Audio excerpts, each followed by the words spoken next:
Awami League, BNP এদের তুলনায় যদি ইসলামী দলগুলো ক্ষমতায় যায়, সমস্যা নেই। তুলনামূলক ভাবে কথা বলেন, তুলনামূলক ভাবে এরা তো ভালো, এতটুকু স্বীকৃতি আপনারা দেন কি?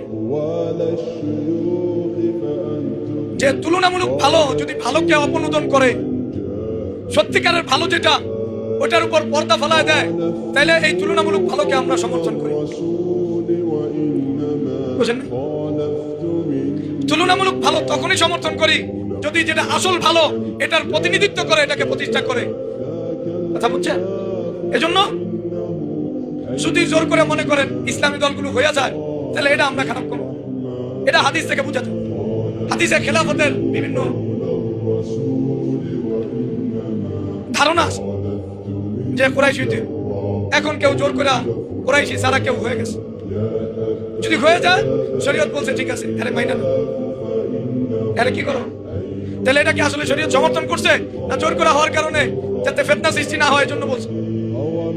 এজন্য জোর করে জামাত ইসলাম হয়ে যেতে পারে, ইসলামী আন্দোলন হয়ে যাইতে পারে, তাহলে ওই হওয়াটা আওয়ামী লীগ হওয়ার চেয়ে ভালো, এটা আমরা বলবো, সমস্যা।